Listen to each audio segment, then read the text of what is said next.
बिस्मिल्लाह रहमान रहीम। उम्मीद करता हूँ आप सब दोस्त खैरियत से होंगे। जैसा कि आपको इल्म है कि कोरिया के लिए जो जॉब्स होती हैं, जैसा कि हर साल ही आती हैं, अनाउंस होती हैं जनूबी कोरिया के लिए, तो उसकी 8वीं पॉइंट सिस्टम के लिए जो दरख्वास्तें हैं वो जमा हो रही हैं, उसकी एडवर्टीज़मेंट आ चुकी है।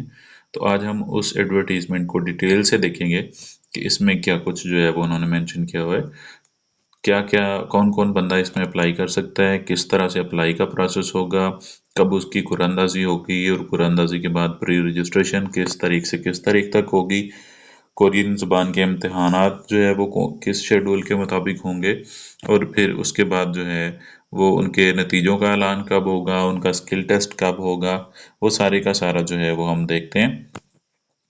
तो जी, इसमें सबसे पहले उन्होंने बताया हुआ है कि हुकूमत जनूबी कोरिया और हुकूमत पाकिस्तान के मबैन मुफाहमती यादाश्त बसिलसिला EPS वर्कर्स रवानगी वसूली के मुताबिक पाकिस्तान में सिर्फ ओवरसीज़ एम्प्लॉयमेंट कॉरपोरेशन यानी OEC वाहद पब्लिक सेक्टर अदारा है जो वजारत समंदर पार पाकिस्तानी तरक्की इंसानी वसाइल के इंतज़ामी कंट्रोल के तहत काम कर रहा है, और कोरिया के एम्प्लॉयमेंट परमिट निज़ाम को पाकिस्तान में नाफज करने और इसके मुतलका ऐलान करने के मिजाज है। जनूबी कोरिया के एम्प्लॉयमेंट परमिट सिस्टम के तहत कोरियन आजर EPS पोल पर मौजूद उम्मीदवारान का कोरिया में मुलाजमत के लिए इंतखाब करते हैं। इस पोल पर रजिस्टर होने के लिए उम्मीदवार का कोरिया का पॉइंट सिस्टम बराए एम्प्लॉयमेंट परमिट सिस्टम यानी कोरियन ज़ुबान का इम्तहान, और नंबर 2 उसका जो स्किल टेस्ट है उसमें कामयाब होना जो है वो ज़रूरी है। मज़कूरा सिस्टम के तहत पाकिस्तान में 8वीं पॉइंट सिस्टम के लिए प्री रजिस्ट्रेशन का आगाज़ जो है वो अप्रैल 2025 से हो रहा है। लिहाजा ख्वाहिशमंद या अहल उम्मीदवारान से गुजारिश है कि वो OEC की जो ऑफिशियल वेबसाइट है उसके थ्रू अपने रजिस्ट्रेशन करवा सकते हैं। जी, तो उसके बाद जो है वो मेन पॉइंट की तरफ चलते हैं कि इनका जो टेस्ट का पहला और दूसरा मरहला है वो कब कब हो रहा है। तो पहला मरहला जो है वो EPS टॉपिक और रंगों में फ़र्क का होगा। उसके बाद पहले मरहले में कामयाब उम्मीदवारान जो है वो दूसरा मरहला यानी स्किल टेस्ट का होगा जो कि ज़रूरी है, और दूसरा मरहला सिर्फ मुतलका दस्तावेज़ात के हमल, काम का तजर्बा, ट्रेनिंग और तालीमी काबिलियत वगैरह होगी। उसके बाद बुलंद तरीन स्कोर की तरबियत में मुंतखब उम्मीदवारान जो है उनका हतमी इंतखाब होगा। तो ये जी उसके शेड्यूल दिए गए हैं। आगे उन्होंने प्री रजिस्ट्रेशन का शेड्यूल दिया गया है कि दरख्वास्तें जो हैं वो किस तारीख से लेके किस तारीख तक जो है वो जमा होंगी। तो ऑनलाइन दरख्वास्तें जो हैं वो 14 से लेके 28 मार्च 2025 तक जमा होंगी। यानी इसमें आप रजिस्ट्रेशन के लिए क्या कर सकते हैं, 28 तारीख इसकी जो है वो लास्ट डेट है। उसके बाद कुरानंदाजी का ऐलान जो है वो 11 अप्रैल को होगा, और जो लोग कुरानंदाजी में कामयाब हो जाएंगे उन अफराद की जो रजिस्ट्रेशन है वो 14 से लेके 23 अप्रैल तक होगी। उसके बाद जी टेस्ट का शेड्यूल जारी होगा, और टेस्ट जो हैं वो 15 मई 2025 से शुरू होंगे। कोरियन ज़बान के इम्तहान का इनकाद बराए कराची और इस्लामाबाद सेंटर में मई से लेके अगस्त तक ये जारी रहेंगे। उसके बाद कोरियन ज़बान पहले मरहले का जो नताइज का ऐलान होगा वो 27 अगस्त को हो जाएगा। उसके बाद जी जो लोग टेस्ट में कामयाब हो जाएंगे उनकी पेशा वराना सलाहियत की जांच के दस्तावेज़ की वसूली जो है वो 3 से लेके 5 सितंबर तक जो अपने डॉक्यूमेंट्स हैं वो वेरीफाई करवाने हैं। उसके बाद आपका स्किल टेस्ट होगा 10 सितंबर 2025 को होगा। स्किल टेस्ट के दूसरे मरहले का इनेकाद जो है वो सितंबर 2025 में होगा, और फिर 15 अक्टूबर 2025 को जो दूसरा मरहला है उसके नताइज का ऐलान कर दिया जाएगा। कोरियन ज़ुबान का इम्तहान जो है वो कराची और इस्लामाबाद में होगा, जबकि स्किल टेस्ट जो है वो HRD कोरिया की जानब सिर्फ इस्लामाबाद में लिया जाएगा। मज़ीद HRD कोरिया को हालात के मुताबिक मज़कूरा शेड्यूल में तब्दीली या मनसूखी की जा सकती है। अब देखते हैं कि हम इसमें कौन कौन से लोग जो हैं वो अहल हैं इस जॉब में अप्लाई करने के, और कौन से नहीं हैं।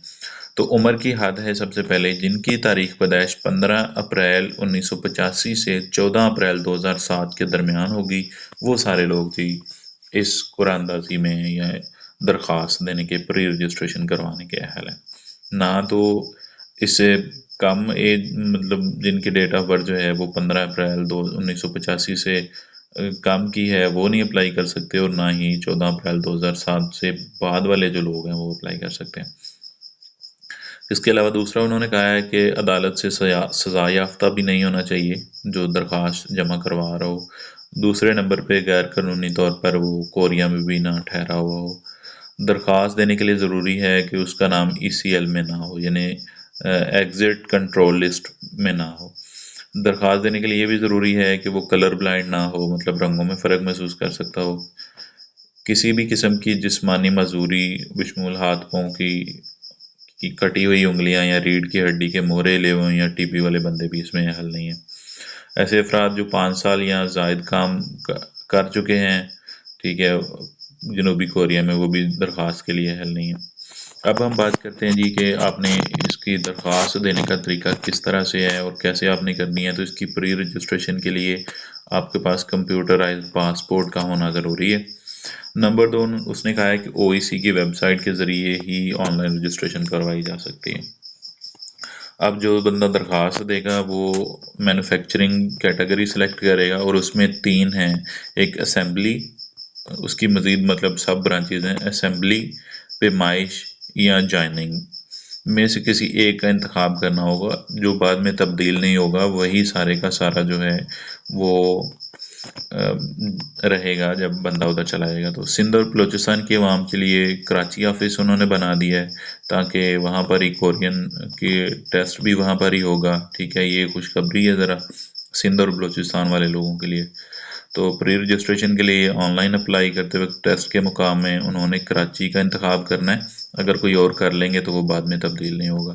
اس کے بعد ہے کہ OEC کی درخواست جو ہے وہ 1000 روپے OEC کے آفیشیل اکاؤنٹ نمبر یا HBL بینک میں جمع کروا کے جمع شدہ چالان فارم جو ہے اس کو آپ نے کیا کرنا ہے، لازمی منسلک کر دینا ہے درخواست کے ساتھ۔ OEC کی درخواست 1000 روپے کی ادائیگی اگر کوئی بندہ نہیں کرے گا یا جعل سازی کرتا ہے تو اگلے 2 سال کے لیے جو ہے وہ نااہل ہو جائے گا۔ درخواست پر جو معلومات ہے، جیسے نام ہے، اس کا تاریخ پیدائش ہے اور جنس وغیرہ کو کوریا میں ملازمت کے لیے استعمال ہوں گی، جو کسی بھی صورت تبدیل نہیں ہو سکتی۔ قرآن اندازی میں جو لوگ کامیاب ہو جائیں گے ان کی رجسٹریشن نہ کروانے والے امیدوار کے لیے بھی انہوں نے آئندہ 2 سال کے لیے جو ہے وہ پابندی عائد کر دی ہے۔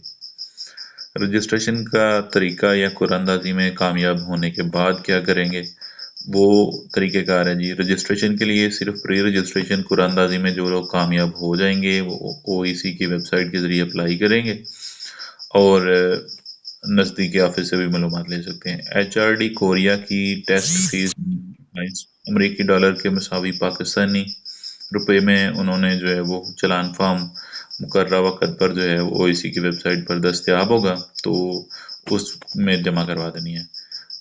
اس کے علاوہ جو ہے وہ رنگین فوٹوگراف جو آن لائن ہی اپلوڈ کرنی ہے، ان کا سائز 14 KB JPG فارمیٹ میں اور 100-250 پکسل ہونی چاہیے۔ ٹوپی، پگڑی، اینک وغیرہ یا سفید بیک گراؤنڈ جو ہے اس میں آپ نے نہیں کرنے، اور نہ ہی سفید کپڑے پہنے ہوئے ہوں تصویر میں۔ کمپیوٹرائز پاسپورٹ کی کلر سکین کاپی بھی آن لائن اپلوڈ کرنی ہے، جس کا سائز جو ہے وہ 100 KB اور ویڈتھ اس کی 600 KB اور صرف JPG فارمیٹ ہونا چاہیے۔ اس کے علاوہ کوئی دوسرا فارمیٹ قابل قبول نہیں ہوگا۔ آن لائن درخواست پر درج ذیل معلومات یعنی نام، تاریخ پیدائش اور پاسپورٹ نمبر، جنس وغیرہ کو کوریا ملازمت کے لیے استعمال ہوگی اور یہ بھی تبدیل نہیں ہوگی۔ آن لائن درخواست کا عمل مکمل کرنے کے بعد معلومات کی تصدیق اور KLT ٹکٹ یا رجسٹریشن سلپ حاصل کرنے کے لیے OEC آفس دیے گئے وقت و تاریخ پر مطلوبہ دستاویز کے ساتھ آپ نے آنا ہے، اور سے معلومات کی تصدیق اور KLT ٹکٹ یا رجسٹریشن سلپ حاصل کیے بغیر رجسٹریشن جو ہے وہ نامکمل تصور ہو۔ اس کے بعد اگلا ہے جی کہ کوریا کا پوائنٹ سسٹم برائے امپلائمنٹ پرمٹ سسٹم یا سمری۔ پہلا مرحلہ کیا ہوگا؟ پہلے مرحلے میں امیدوار جو ہوں گے کورین زبان میں کمپیوٹرائز ٹیسٹ پاس کرنا ہوگا، جس کا دورانیہ 50 منٹ ہوگا اور جو سوال ہوں گے وہ 40 ہوں گے اور MCQs ٹائپ ہوں گے، یعنی تو ملٹیپل چوائس کوسچن ہوں گے۔ پڑھائی کے سوالات 20 اور جو صناعی کے سوالات ہیں وہ 20 ہوں گے بغیر کسی وقفے کے۔ امیدواران کو پہلے مرحلے میں کامیاب ہونے کے لیے کم از کم 55% نمبر لینا ہوں گے۔ HRD کوریا کی جانب سے 55% سے لے کے 100% के दरमियान मेरिट बनाया जा सकता है। कोरियन ज़बान के टेस्ट की तैयारी में मदद के लिए जो लिंक हैं वो उन्होंने दिए हुए हैं, तो यहाँ से आप जो है वो इसको विज़िट कर सकते हैं।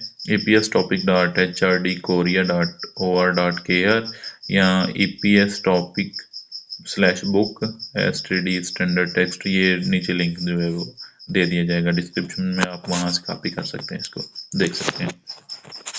दूसरा मरहला क्या है वो भी लाजमी है। पहले मरहले में जो बंदे कामयाब हो जाएंगे वो स्किल टेस्ट देंगे, ठीक है, और उसमें जिस्मानी ताकत की जांच, इंटरव्यू और जो बुनियादी महारत की तशखीस शामिल है। साल 2025 के नए स्किल टेस्ट की तैयारी में जो लिंक है वो भी उन्होंने दिया हुआ है, ये भी आपको उसमें दे दिया जाएगा, अगर आप देखना चाहें तो देख सकते हैं डिस्क्रिप्शन में। सलाहियत की जांच का मरहला अख्तियारी है और 5 अज़ाफ़ी नंबर पर मुश्तमिल है। इसमें 1 नंबर मुंतखब शुदा सनद में तरबियती कोर्स का है और 1 नंबर जो है वो सनद में कौमी सर्टिफिकेट का, और तीसरा नंबर जो है वो मुंतखब शुदा सनद में कम अज़ कम 1 साल के तजर्बे के लिए। इंतहाई अहम नोट तवज्जो फरमा लें जी, ये भी अहम चीज़ है। तो टेस्ट के दौरान जो है दाखिला का KLT टिकट और असल पासपोर्ट होना ज़रूरी है, जिसके बगैर टेस्ट में शमूलियत जो है वो नहीं हो सकेगी। नंबर 2, टेस्ट देने वाले उम्मीदवार को मुकर्ररा वक़्त से 1 घंटा कबल टेस्ट सेंटर में मौजूद होना चाहिए। टेस्ट शुरू होने के बाद आने वाले उम्मीदवार को टेस्ट में नहीं बैठने दिया जाएगा। HRD की जानब से ऐलान करदा नताइज को हतमी तस्वर किया जाएगा और HRD कोरिया की जानब से ऐलान करदा नताइज किसी भी अदालत में काबिल चैलेंज नहीं होंगे। अगर उम्मीदवार मुहैया करदा मालूमात व कागजात में गलत बयानी का मुर्तकिब पाया गया या किसी किस्म की धोखाधड़ी करता है तो HRD की जानब से मज़कूरा अमल मनसूख करने के साथ साथ 4 साल की नाअहली भी लागू की जाएगी। जनूबी कोरिया पॉइंट सिस्टम बराए एम्प्लॉयमेंट परमिट सिस्टम पास कर लेना कोरिया में मुलाजमत या वीज़े की गारंटी नहीं है, बल्कि सिर्फ टेस्ट के हतमी नताइज के ऐलान की तारीख से लेके 2 साल की मुद्दत के दौरान कोरिया में निज़ाम के तहत मुलाजमत की दरख्वास्त जॉब सीकर्स रोस्टर 1+1 के ज़रिए EPS पोल, जिसमें 17 ममालिक हैं, में शामिल होने की अहलियत देता है, जहाँ से कोरियन आजर अपनी ज़रूरियात और तरजीहात की बुनियाद पर वर्कर का इंतखाब करते हैं और कोरियन आजर के अलावा कोई शख्स या अदारा वर्कर के इंतखाब में किसी किस्म का इख्तियार नहीं रखता। जी, तो ये थी जो है वो सारी की सारी ऐड जो हमने डिस्कस कर ली है। अब नेक्स्ट वीडियो में हम देखेंगे कि किस तरह हमने OAC की ऑफिशियल वेबसाइट पे जाके तो उसका अप्लाई करना है। वो इंशाल्लाह आपको सारे का सारा जो प्रोसेस है उसके बारे में आपको आगाह कर दिया जाएगा। Thank you so much. Okay जी, अल्लाह हाफिज़।